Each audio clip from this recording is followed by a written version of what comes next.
one of capitalism's greatest achievements is that it has personalized systemic issues. So everything from imposter syndrome to burnout to whatever we can name are actually the result of very intentional systems that we've been told is your fault because you're not tough enough or you don't have enough self-esteem or whatever. The other thing that capitalism does is capitalism thrives on individuality. There is no capitalism if we recognize our interdependence and our community. Welcome to the New World Normal podcast. I'm Debbie Harrell, your host, and twice a month I'm speaking with some amazing humans who are disrupting norms and working to create a more inclusive and holistic society. These people are using their sphere of influence, no matter how large or small, to positively impact the world around them. They'll be sharing their expertise as well as sharing stories of resiliency and hope. We'll be talking about the issues that are affecting us all, from the environment, human rights, social issues, criminal justice, and education. We'll talk about our healthcare systems, wellness, and food, from how it's cultivated and distributed to how it's prepared and consumed. Basically, we're going to talk about all the systems in our society that aren't necessarily working for the benefit of the many. We'll strategize and collaborate on how we as a collective can intentionally make better choices every day that will lead to a positive change in the world around us. Because in the end, it's up to us to solve these problems.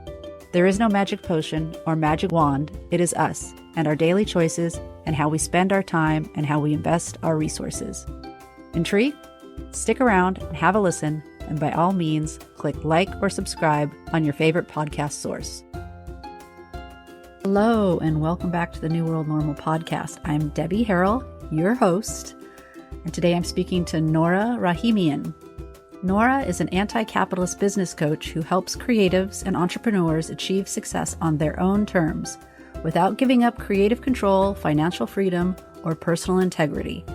She is also the co-founder and CEO of Culture Fix, which is a global network of artists, activists, and entrepreneurs who use their platforms for social impact. And she produces an annual hip-hop festival dedicated to giving independent musicians a meaningful platform. Her work is based in the belief that our communities have everything they need to succeed and that art and culture can spark the paradigm shifts that make the world a better place.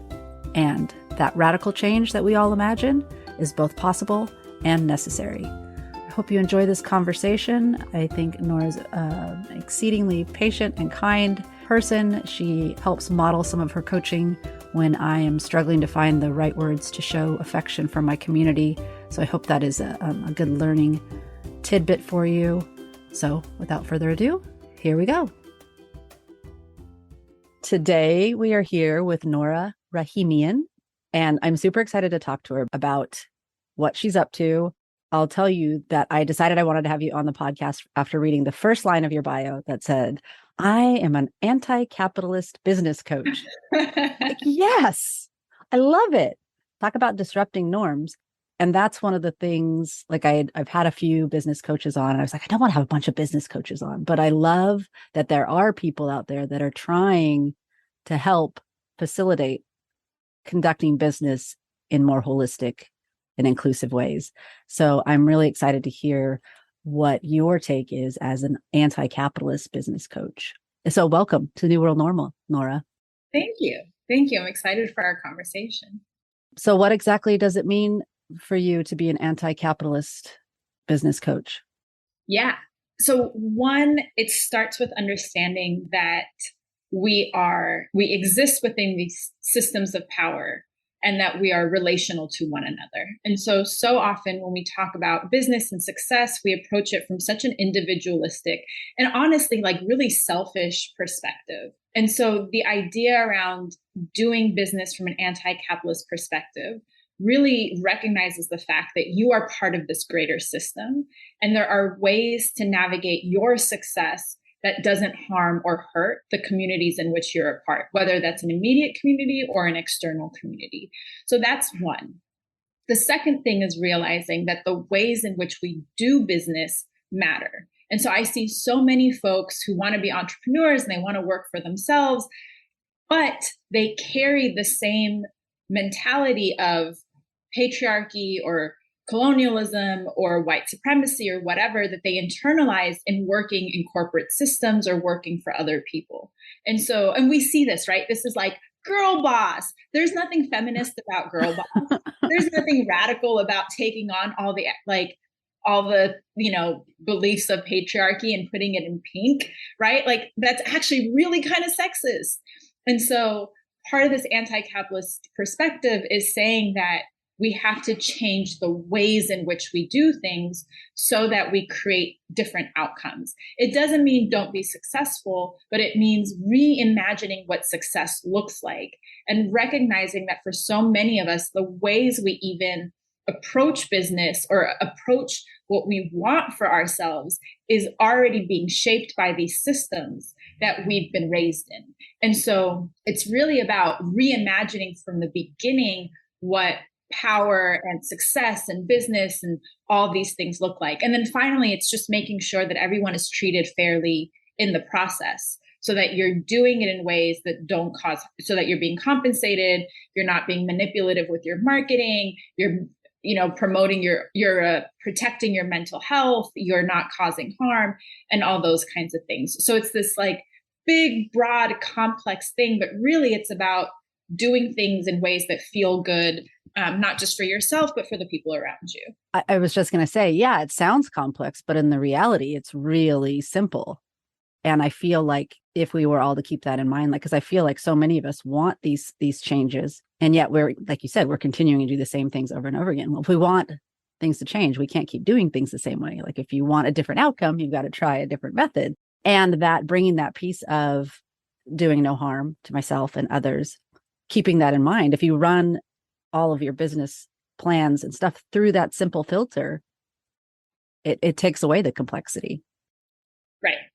And I think it creates an opening to think more broadly. So under traditional ways of doing business, everything is really linear. I give you something, I take something from you. I do something, I get an outcome. But this allows for an expansiveness in saying, let's just see let's play, let's experiment, let's just see what happens. Let's build a relationship and trust that the quote unquote reward might come down the line. And so it just allows space to play, experiment, try to fail. And, it allows us to redefine failure altogether. So when you're not so focused on the outcome and recognize that the process matters and that the relationships in that process also matter, it allows for such a more open idea of what success, well-being, quote unquote, making it look like in these spaces. I love that you put an emphasis on the relationship, because so many times in business, people, it's like, I need this from that person and I'm just going to get it. And then that's that. Then that I don't need that person anymore. Yeah. And I just feel like that does a disservice for all of us, because we're not going to create this change individually. Like you said in your first part of the thing, like we try to do things. I feel like it's very capitalist culture of, pull yourself up by the bootstraps and, get like, there's something wrong with you. It's your fault. You got to fix it. It's like, yeah, but it's because of the system that we're all part of, that we're struggling and having these issues, and we're trying to fix them as individuals. And that's impossible. And yet when we're not having results, we're beating ourselves up about it. Yeah. So I think one of capitalism's greatest achievements is that it has personalized systemic issues. So everything from imposter syndrome to burnout to whatever we can name are actually the result of very intentional systems that we've been told is your fault because you're not tough enough, or you don't have enough self-esteem or whatever. The other thing that capitalism does is capitalism thrives on individuality. There is no capitalism if we recognize our interdependence and our community. And so business, and we think of traditional business as combative, as there's a winner and a loser, as top down, as hierarchical. These are all things that reinforce the idea of individuality. And so if we think of the world through this individual lens, we only judge people based on what they can do for us, their job title or their position in society, rather than saying who you are as a human being in this world is what I care about. And that's what I'm going to connect to. And that's what I'm going to relate to. And then from a broader scale, when we understand that it's not our individuality that matters, we start to care more about things like the environment and how other people are being treated and social justice and all those kinds of things. And so again, that's that expansiveness of recognizing that I'm important, but I'm not any more important than anyone else that I'm around. And it would be like, I feel there's so many people like, oh, the government is just, too, like regulation, government regulation. And the reality is like, yeah, government regulation doesn't always work. But if the corporation from the beginning would take others into consideration, like the government regulation wouldn't be necessary if they were operating in the best, looking out for the best of everybody rather than looking out for the best for their shareholders and their bottom line. They wouldn't need that oversight. And that's where it gets frustrating for some of, like, when we start getting into politics and like, we want less government, but we want more government, but we want a government that actually functions in our interest, which none of it is working, right? And so we can't keep looking to them. We need to figure it out ourselves. And I feel like that's what's beautiful about what you're doing, is helping people build businesses that start out like that. Yeah, well, and I would say it's not even about more or less government, right? I think there's a little bit of gaslighting in like the relationship of, speaking in the US context, speaking the relationship between the government and its people, because the people think that the government exists to protect the people's best interests. And in an ideal situation, that is what it's supposed to be. But living under capitalism, the government does not exist to protect the people. The government exists to protect the economy. And we've seen this in the last 10 years, especially over and over, where government makes decisions to protect corporate interests, financial interests, interests of the wealthy over interests of the people. And so that's part of the dissonance that I think we're facing in US culture right now, is the people think that the government is supposed to protect them. But the government is like, what? No, we're out here looking for these rich companies. And that's the dissonance. And so I think government should be providing for all our basic needs: healthcare, public transportation, educate, higher, both K to 12 education, but also higher education, universal basic income, like all these things that government should provide, which are the fundamental reasons why so many of us are burnt out, are exhausted, but in the absence of that, we as the people are struggling to meet those basic needs.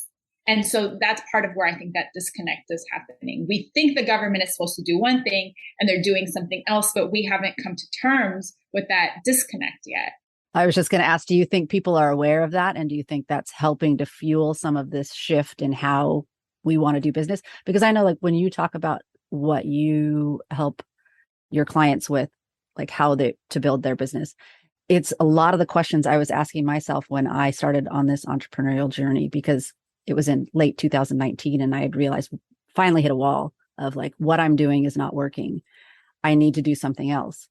But what is it I want to do? And you can see when you start looking around, like, there's lots of ways to make money. Right. But is that really all I want to do, is make money? Like, no, like I want to make money in a way that's not harming the environment or other people, or like taking in all those things into consideration. So I feel, and I know that there were other people along my path that were feeling that same thing. So I'm wondering if you're noticing a shift. I think for certain people, for queer folks, for people of color, the disconnect with government has always been clear. And so this turn towards community to do what government should do isn't new in immigrant communities, has always been there. I think what we're recognizing, though, is like a mainstream shift, is that now people who traditionally have had access to power and privilege are also recognizing that their needs that have historically been protected by the government, they're feeling like their needs are not being met. And that's where that's why I think some people are thinking that this is brand new, where this has always existed. I was just going to say, what's old is new again, right? Like, I love that it's turning back to more traditional ways, and those communities, the people of persons of color. I live in a predominantly Hispanic community, and I've always admired that, the tight knit community. And we as a community actually help each other out immensely. But seeing the family units, the extended family units, like, it's something that always spoke to me. And I always felt a little like, oh, that's really cool. Like, I wish I would have been brought up like that. And happy that my children got to experience that different culture. And I love that they can be shining a light on a better way. Which I think is also a careful conversation to have, right? Because again, like what's the power dynamic at play when you're like, oh, I'm glad my kids got to see that. But also you have systemic protections, right? As I'm assuming, I mean, we just met like 18 minutes ago, right? But I'm assuming as a white woman, right, you move in the world in a very different way. And a lot of what you're saying is oh so beautiful in Latin communities has often been criticized or made fun of or vilified, in some cases criminalized. And so it's really important to recognize that these things that we're talking about carry different power and different relationships to media in the ways that they get represented, to institutions that make decisions and the way that they're navigated. So I hear what you're saying, and it's, you know, there's a lot to be, you know, if we're talking about cultural exchange and like interdependence in that way, but we can't have those conversations separate from a power analysis. And so part of building an anti-capitalist business is including from the beginning that power analysis and being really clear about what is the impact that you want to make, and questioning that impact, not just in terms of outcome, but in terms of the processes from the inside. So a really good example is we see companies all the time now who are like, yeah, we're down for the cause. We put a rainbow on everything. Or, oh yeah, we're down. And they've adapted the aesthetics and the optics of social activism. But if you look inside their company systems, there's no parental leave, there's no work from home flexibility, there's no accessibility for folks who need different things. And so it's really just marketing. It's marketing, it's optics. And it also really what it does is it then undermines the real work that organizers and activists have been doing, because because they have the power of media and all these things behind them, we think, oh, well, that's enough. Or that's what activists. Oh, something's going to happen because right. Those big guys are saying things. Exactly. And so I think that the power analysis is critical from this anti-capitalist perspective, because nothing happens outside of a socio-political context, even if we don't think that it is. Yeah, I appreciate you cautioning me about the white privilege and the way I use my words. I know I'm going to say the wrong things into this microphone. And I've had to come to terms with, like, I'm doing it with the best intentions. And if I can be an example of saying the wrong thing and having someone correct me, then so be it. I'll take that. And what was the last statement you just made? I had a point about the optics of like performative activism. And I feel like that is an issue, not just on the corporate level, but like for an example, when the latest Roe overturning that, and like everybody was constantly posting on social media about, we can't go back, this is terrible. But then does anybody actually do anything? And I'm guilty. Granted, I do live on an island, so it's a little more challenging for me to get to actual activism things, but like I could be organizing something in my own community, like the actual doing something. Yeah. Well, and I think it's really important to be clear about what does doing something look like. Right. Like, what could I do? What would be appropriate? And what makes impact? So for me, the way I define it always is activism is about taking a risk that is proportional to your power and your privilege. So a lot of people do things that feel good. I got out and I marched. Great. Awesome. Was that risky for you? No. You put on your little pink hat and you walked in the street, but you actually didn't give up any of your power or privilege in the service of other people. And so we do a lot of things, both as we've talked about, like on the systemic level, but also interpersonally, that are performative. You posted on Instagram. Great. What actually changed? Nothing. And actually, you just upheld this capitalistic company like Instagram. And we all use Instagram. I'm not knocking it. But like, really, I think it's important to interrogate how we sometimes are complicit in the same systems that we are challenging, right? My favorite is a company like Amazon that's like, look at our green fleet.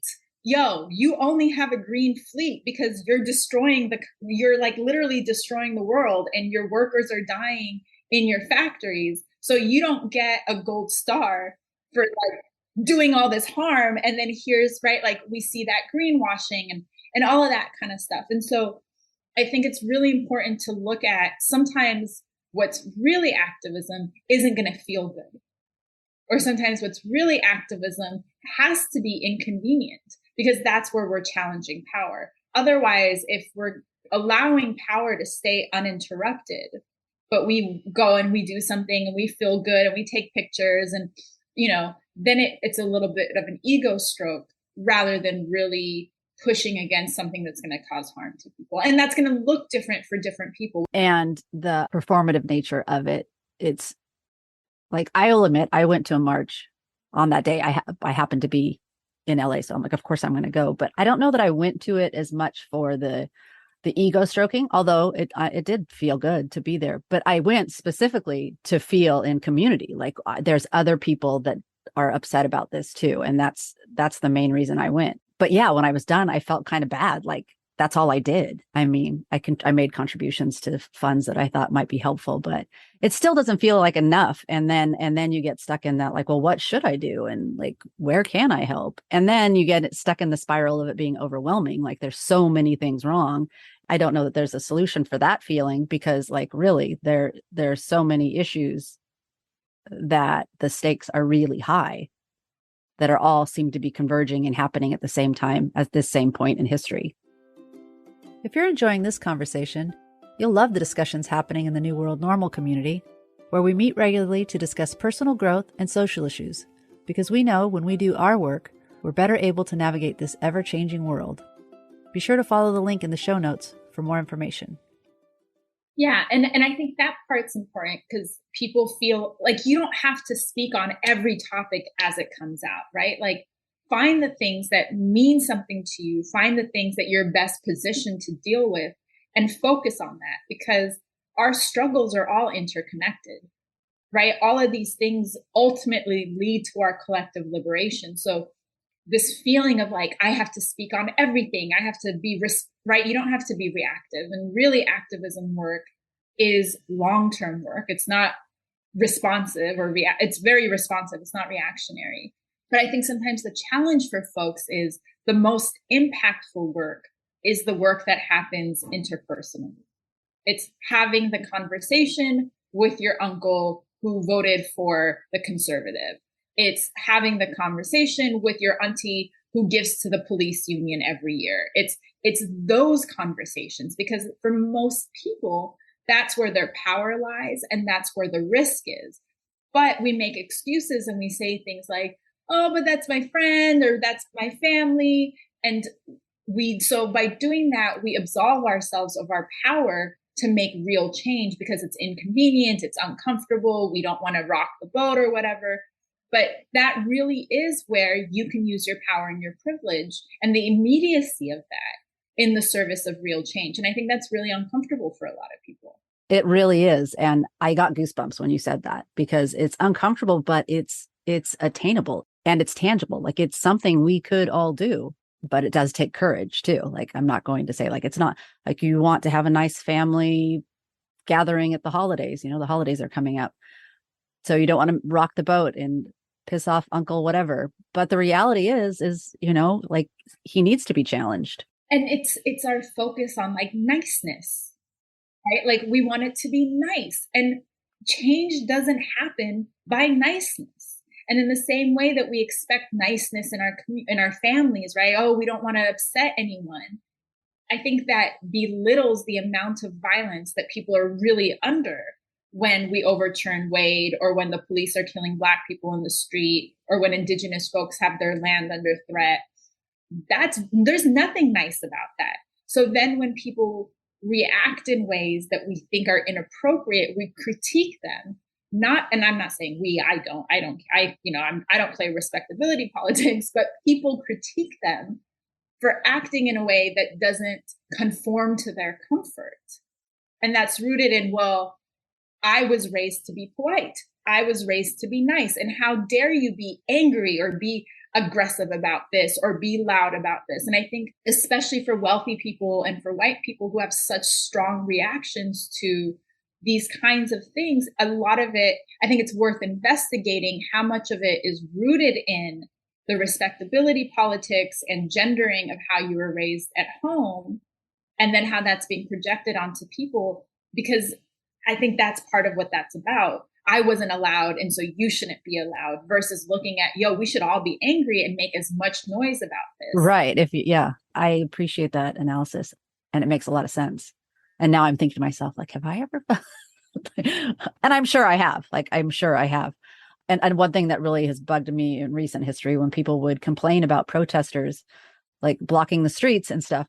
And it's like, well, they're protesting, they're upset. Are they just supposed to sit quietly? And even if they sit quietly and like tie themselves to something, they complain about that too. So it's ridiculous. Like, it's a little ironic. I was going to say, I have the collective, our community, where we actually did role playing of what to do if somebody says something racist at a cocktail party. This was like last year, because we all were fired up. We had done this anti-racism challenge, but then we know, like, once we're done with that, we're going to go back in our day-to-day world and politely, like, okay, yeah, they said that's off color. I'm not going to say anything though. But it takes having those conversations and speaking up. And I've realized, because I used to really complain about the moniker of Debbie Downer. Mm. And then I realized, like, I think I'm going to become Debbie Downer in the years to come, because I don't want to talk about, silly surface things. I want to have these important conversations, even when I'm out with my friends. So when they want to talk about the Kardashians, and I'm like, really? And I shift. I was like, yeah, that's me. I'm going to be Debbie Downer. Also, like, we can unpack the misogyny behind Debbie Downer and whose comfort gets centered, right? When we say don't talk about these things, because really what that is a way of upholding those in power and their comfort, and saying you have to be uncomfortable by not talking about this. So there's all, right? Oh yeah. But we don't think about it that way. No. So it's just those little, and I think when people think about having these conversations, we assume that it has to be aggressive. Like, you and I are actually role modeling. Like, this is how, like, you've said some things, I've pointed it out. None of this is like, no one feels bad. None of this is tense. We still like each other. Uh-huh. This is an open, honest conversation based in learning and exchange. And we didn't even plan it this way. Right? But like, we're just that good.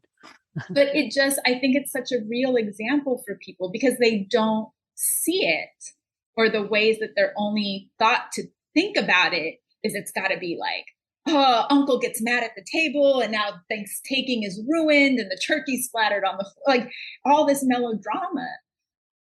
And it can be done with such concern and compassion and openness. And so I think for folks who are watching or listening, like, it's this gentle, it's this simple, to start to have those conversations in ways that feel comfortable for folks. And sometimes I think, like you're pointing out, it's just bringing an awareness. It's not necessarily being confrontational or saying that I'm right and you're wrong. But it's like, have you ever thought about it this way? Or like, just like that point that you made about Debbie Downer, like, why is my comfort less important than their comfort? And I literally never thought about it that way, but it's so true. And now I'm like, is that like the codependent nature of being raised as a woman in our society? Like, everybody's comfort and needs come before mine. So yeah, I'll probably analyze that for a few days. Well, and that's the thing, right? Is like, nothing changes overnight, but we plant these seeds and do the work and we come back to it. Like, this is long-term, like, slow ass work. Well, and it's taken us a long time to get here. So yeah, it's not like it's going to change overnight, but I think all of us coming together and realizing that we are in this together. We're not going to fix it as individuals. So reach out to the person next to you and start a conversation. Could be as simple as that. I love this conversation. I love that I've got to be an example of saying something stupid. Let's talk about your music. I was like, I feel like there was something else I wanted to talk to you about Sure. because I have found music to be very much a part of my healing journey of doing my own work. And I'm wondering how you put on a hip hop festival, Mm-hmm. which is so fun. How did you get into that? Or have you always been into music? Like you said, we just met a little bit ago. So this is a fun story. My background, it's a little bit of a long story, but I'll tell you all. So my background is in prison abolition and community organizing, like gang intervention, peace building. I ended up in Liberia through a long series of events where I met a rapper and he was political. I was using kind of culture to do peace building work. And some friends some mutual friends said, Nora, you should manage this rapper. And I said, what? I don't know anything about business, let alone music business. I'm trying to overthrow capitalism. Y'all are tripping. And these friends and this rapper teamed up and essentially they peer pressured me. And I became the first music manager in Liberia. And it turned out I was good at it. I what I knew in terms of building relationships and organizing all applied to this music sense. And so one of the things I did in working with this artist was we started a hip hop, in Liberia, they call it HipCo. We started a music festival. And no, people were like, this can't happen.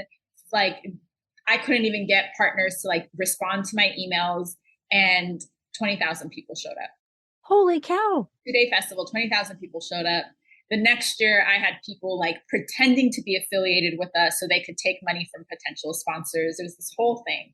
But we started this festival and it was amazing.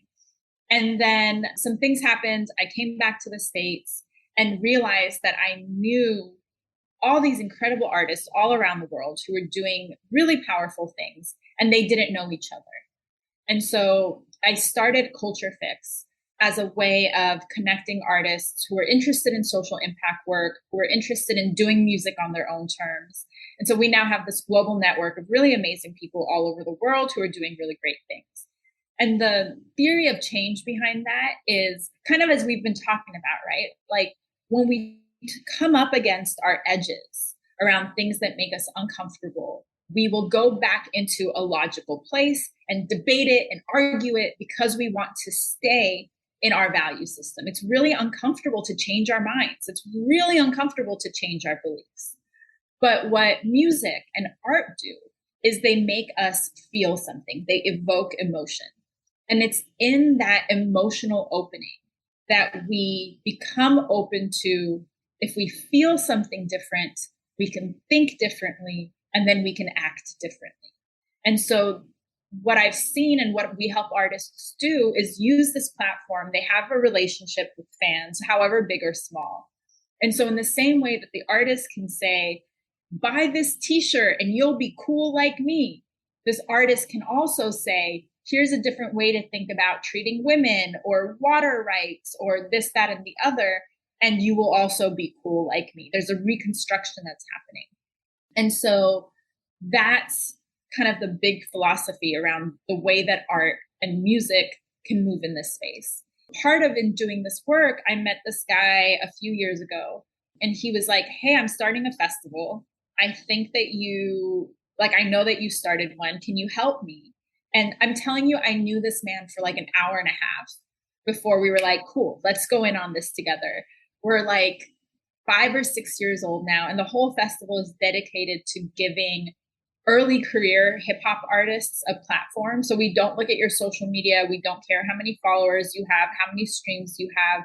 It really is a chance for people who are good people making good music, who are kind of dynamic performers, to have a chance to get on a stage without having to pay. So in a way that bypasses so much of the capitalistic systems within the music industry. And we've had artists who have met at our shows and they've gone on to do great collaborations. We've had artists who've toured. We have like amazing things, but it really is using music as an excuse to bring people together, to build that community and create a space of connection while also putting out more good in the world and amplifying kind of the kinds of people and messages that we want to see more of.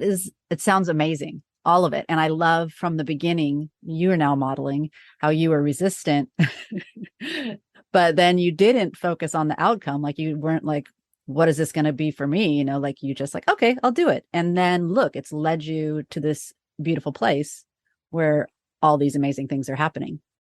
And can I say, I think part of it is one of the things so many of us get trained under capitalism is to identify so strongly with our jobs.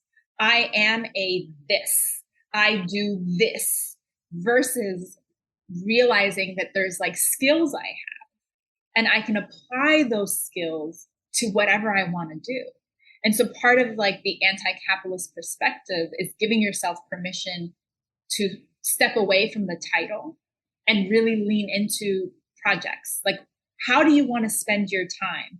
How do you want to spend your days? And then work backwards to think about, okay, well, what can I do to enable me to do that versus I'm a fill in the blank and that's my identity forever. And so to separate that, to allow you to again, to play and experiment and try different things, even if it's not, the job title. Right. It's been something that has always bothered me, and partly because most of my career I worked in accounting, which everyone assumes is I'm really boring. So I never wanted to say I work in accounting. But now, because I don't really know what I'm doing, like I'm doing lots of things and I'm just trying to give back in different ways and having different levels of success. So when people ask that question, I don't really even know how to answer. How do you answer that question at a networking event or random cocktail party? Well, what do you do? I tell them that I'm an anti-capitalist business coach, which often they're like, what? And that I help artists use their art to overthrow white supremacy, patriarchy. I love it. That's concise. You know what it is really is it's not about what I'm doing. It's about why I'm doing it. I lean into the why. This is the impact that I want to have. I do it. I have a YouTube channel. We have Culture Fix. I do consulting. We have the festival. I do it I'm on the board of this organization. Like I do it a million different ways. But the outcome that I'm working for is always going to be the same. And so that's part of the shift, right? Like capitalism makes us think about what you do and actually wants us to not think about the impact of that work. If we stop to think about how much capitalism is destroying our environment, making us anxious and burnt out and sick and all those things, it actually wouldn't work. And so the refocus from what to why is also really intentional in getting people to think differently about what business could look like. What to why. I like that. And as we're wrapping up, I have a couple questions for you. It seems like a good segue into you do a lot. It sounds like you just talked about all the things that you do, and there's a lot going on in the world. So one thing I like to talk about is what sorts of things do you do to take care of yourself, like self-care routines or rituals? The biggest thing I do is I've allowed myself to redefine success. And so I'm very clear, like, I'm not trying to, I see they're like, I'm a 7-figure coach. I don't care at all about that shit. Like, I'm not trying to work every day. I'm not trying to have like a gabillion clients. That's not it for me. And so giving myself permission to not participate in that competition and that hustle is really good for my mental health. I take entire days off and I take my dog to the beach and the dog park and we run around and I'm present. I don't take my phone with me. I have really good boundaries about like, I'm not working right now, so those messages can wait. I don't get notifications on my phone. I check email when I can. I have clear disclaimers in my email that says I reject the culture of urgency and immediacy. I will respond to you when I can. And I don't expect you to respond to this right away. Don't apologize if you send this late. That feels so freeing. Like I feel my shoulders, relaxing. And yeah. And if anyone wants that language, email me, DM me. I'm happy to share that with folks because I think that kind of stuff is important. And so when I think about self-care, I think sometimes we gaslight ourselves when we're like, bubble baths and candles because the root cause of those are all capitalistic things. Buy things that'll make you feel better. But really, it's about how do we change these systemic things? And part of that is changing the way we think about our relationship to money, success, wealth, power, all of that. So for me, that's what self-care is. And I have a great community around me. I take naps, I take breaks, and then I journal. Journaling and like stickers are my happy place. Oh, I love it. I love it. Thank you for sharing that. And then the final question is about disrupting norms. If you had a magic wand and were able to completely disrupt, remove one thing that is considered normal in our culture, what would you get rid of? You mean besides capitalism? Yeah, so let's do something besides capitalism, since that's something we've been talking about already. I mean, to me, that's the root of it. I would take away our comfort with struggle. Like, we're so used to things just being rough. And they don't have to, especially in the US. What is that about? We're like, resiliency really works against us because and this is a psychological thing. This is the way we cope. Something new happens, we're shocked, and then we accept it because nothing's going to change. And then, so we just keep calibrating ourselves to the new level of chaos. And so that's what I would change. I would change our tolerance for chaos and struggle. I love that. Thank you so much for coming on and talking with us today. When you do choose to hang out on social media, where do you hang out the most? Where can people connect with you? I'm on Twitter, which is my favorite place. There's a Discord I'm happy to share with people. Instagram, everything is at Nora Rahimian. And then you can, slide in my DMs. My DMs are always open if people are interested in connecting or talking. Like, I mean it when I talk about our interdependence and our communal nature. I want to connect with folks. And then you can always email me at norarahimian@gmail.com. Amazing. Thank you so much. And we will, of course, link to everything in the show notes as well. I really appreciate and I really enjoyed this conversation. I hope everybody else did too. Thank you. I hope you enjoyed that conversation, and I hope you reach out to Nora to connect with her and see what she's up to. And if you are interested in learning more about what we're up to in the collective, if you too stumble over your words and say the wrong things at sometimes, it's exactly what we're talking about in there. And we're working together to make sure that we are always learning and growing together. You can find more about that at nwncollective.com or click the link in the show notes. Thank you so much for taking the time to listen to our show. If you enjoyed what you heard, feel free to subscribe and leave us a review. If you didn't enjoy what you heard, reach out to us and let us know how we can make it better. This show really is about all of us, not just me and my guests, but how we can all work together to make the world just a little bit better. And if you'd like to connect with us in other ways, be sure to follow us on Instagram. We also have a free Facebook group where our fans of the show can connect and discuss their favorite episodes. And in addition to that, we have a membership platform, The Collective by New World Normal, where you will participate in monthly workshops, pop-up challenges, and weekly meetings to support a more intentional lifestyle. We have meaningful conversations about important topics, all in a space that is safe, supportive, and encouraging. So join us. And if you'd like to show us some more support, check out our intentional apparel shop online, New World Intentions. You'll find t-shirts, hats, totes, all with positive messaging to help you move more mindfully through your day and help you to create that new world normal. You can also check out our affiliate page where you'll find our favorite eco-friendly household and personal care products. Thanks again for listening.